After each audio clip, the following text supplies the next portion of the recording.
జయశంకర్ భూపాలపల్లి జిల్లా ఏరియాలోని area hospital work షాపుల్లో సమ్మె విజయవంతంగా కొనసాగింది.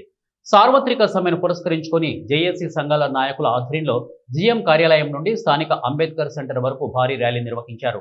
అనంతరం అక్కడే ఉన్న అంబేద్కర్ సెంటర్లో మానవహారం నిర్వహించి కార్మిక సంఘాల నాయకులు నిరసన తెలిపారు. ఈ సమ్మెలో జాతీయ సంఘాల జేఏసీ నాయకులు కొరిమిరాజు కుమార్, అలాగే మధుకర్ రెడ్డి, బడితల సమ్మయ్య, కంపేటి రాజయ్యలు మాట్లాడుతూ కేంద్రంలో నరేంద్ర మోడీ ప్రభుత్వం అధికారంలోకి రాగానే ఎన్నో సంవత్సరాల నుండి పోరాటాలు చేసి సాధించుకున్న 44 కార్మిక చట్టాలను 4 కోడ్లుగా విభజించి కార్మిక హక్కులను హరించి వేస్తోందని మండిపడ్డారు.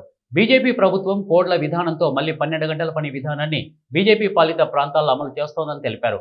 ఈ 4 చట్టాలు రూపొందించి కార్మిక సంఘాలు ఉండకూడదనే కుట్రతో కేంద్ర ప్రభుత్వం వ్యవహరిస్తోందని ఆవేదన వ్యక్తం చేశారు. దేశంలో ఉన్న ప్రభుత్వ రంగ సంస్థలను అదానీ, అంబానీ లాంటి కార్పొరేట్ శక్తులకే దేశ సంపదను కట్టబెట్టే విధంగా ఈ 4 నల్ల చట్టాలను కేంద్ర ప్రభుత్వం తెచ్చి కార్మిక హక్కులను కాలరాస్తోందని వారు వివరించారు.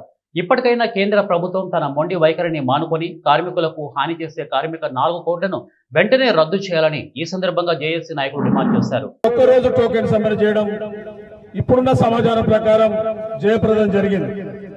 ముఖ్యంగా ప్రభుత్వ రంగ పరిశ్రమలైన బొగ్గు, ఇనుము, స్టీల్ లాంటి, అదేవిధంగా మిగతా బ్యాంక్స్ అన్ని, ఇన్సూరెన్స్ కంపెనీలు తదితర అందరూ, అదేవిధంగా ఆశా, అంగన్వాడీ, ఏఎన్ఎంలతో సహా బిల్డింగ్ రంగం, హమాలీ కార్మిక వర్గం, టోటల్ గా కార్మికుడు అనే పదం ఉన్న వాళ్ళందరూ ఈరోజు భారతదేశంలో కూల్ డౌన్ చేసి ఈరోజు వాళ్ళ యొక్క నిరసనను వ్యక్తపరుస్తున్న సందర్భాన్ని మనం గుర్తుపెట్టుకోవాలి.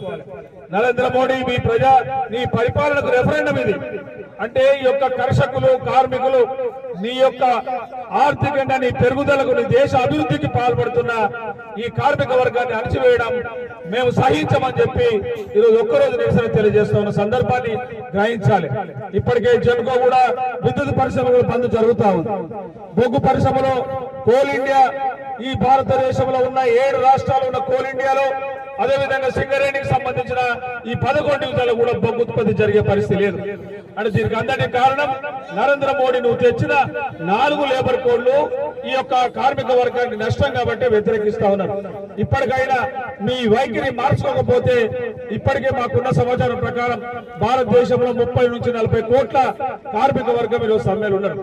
ఇది మీకు శుభసూచకం కాదు. అంతర్జాతీయంగా మిగతా దేశాల్లో భారతదేశంలో సుమారు 40 కోట్ల మంది కార్మిక వర్గం సమ్మెలు ఉన్నారంటే నీ పరిపాలన ఈరోజు సిగ్గుచేటు అని చెప్పి వాళ్ళు భావిస్తా ఉన్నారు. అందుకనే అక్కడి నుంచి వచ్చే పెట్టుబడులు కూడా వచ్చే అవకాశం ఉండదు. అందుకనే ఇది ఇంకా ఉధృతం కాకుండా, ఉధృతం కాకముందే మీరు వెంటనే ఈ 4 లేబర్ కోడ్లు వాపసు చేసుకోండి. ఇప్పటికే మీ లేబర్ కోడ్లు ఏవైతున్నాయో మిగతా రాష్ట్రాలను అమలు చేయమని మీరు ఒత్తిడి చేస్తున్నారు. ఈ సందర్భంలో ఆంధ్రలో, తెలంగాణలో ఈరోజు 10 గంటల పని విధానం వచ్చేసింది. అందుకనే దీన్ని నిరసనగా ఈరోజు భూపాలపల్లిలోని సింగరేణి కార్మిక వర్గం, అదేవిధంగా అసంఘటిత రంగం, అదేవిధంగా ఆశా, అంగన్వాడీ, కాంట్రాక్ట్ కార్మికులు కూడా ఈరోజు మానవహారంగా ఏర్పడి మీ యొక్క పరిపాలనకు ఈరోజు నిరసనగా మేము జేఏసీగా ఏర్పడి దేశవ్యాప్త సార్వత్రిక సమ్మె కోసం ఈరోజు భూపాలపల్లిలో అన్ని యూనియన్లు జేఏసీగా ఏర్పడి ఇలా సమ్మెలో పాల్గొనడం జరిగింది. అందులో భాగంగా ఈరోజు భూపాలపల్లిలో సమ్మె సక్సెస్ అయింది, సమ్మె విజయవంతమైంది. దేశవ్యాప్తంగా కార్మికులు